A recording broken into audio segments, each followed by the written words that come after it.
According to a new report, Morgan Wallen is reportedly preparing to serve jail time following his arrest in April at Eric Church's bar. In early April, Wallen was charged with 3 felony counts of reckless endangerment and 1 misdemeanor count of disorderly conduct.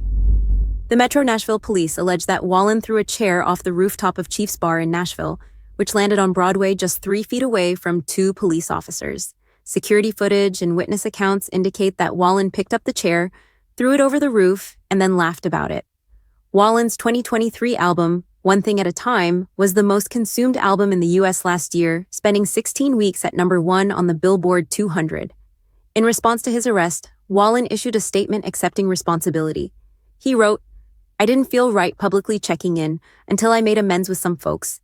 I've touched base with Nashville law enforcement, my family, and the good people at Chiefs. I'm not proud of my behavior, and I accept responsibility." This was not Wallen's first run-in with the law. On May 23, 2020, Nashville police arrested him for public intoxication and disorderly conduct after he was kicked out of Kid Rock's big-ass honky-tonk rock and roll steakhouse. He was reportedly removed for kicking glass items and engaging in a verbal altercation with a passerby. The charges were later cleared from his record.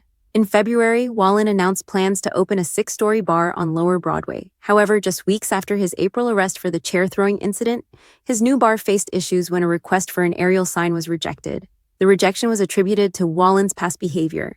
A resolution at the National Council meeting in May, which would have allowed the bar to display a sign, failed to pass, with 3 council members voting yes and 30 voting no, while 4 abstained.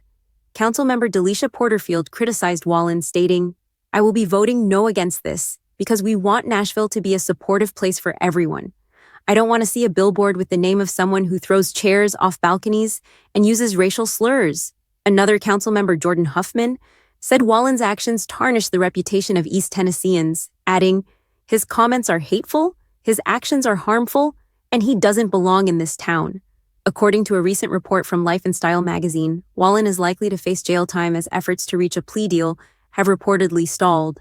The magazine cites a source who says Wallen believes he will be heading to jail.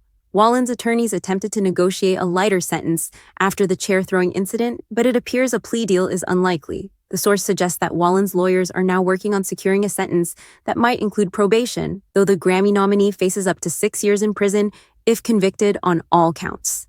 The situation is looking grim, and the source notes that Wallen could be facing a 30 to 60-day sentence, as prosecutors are keen to ensure he serves time to avoid perceptions of preferential treatment due to his celebrity status.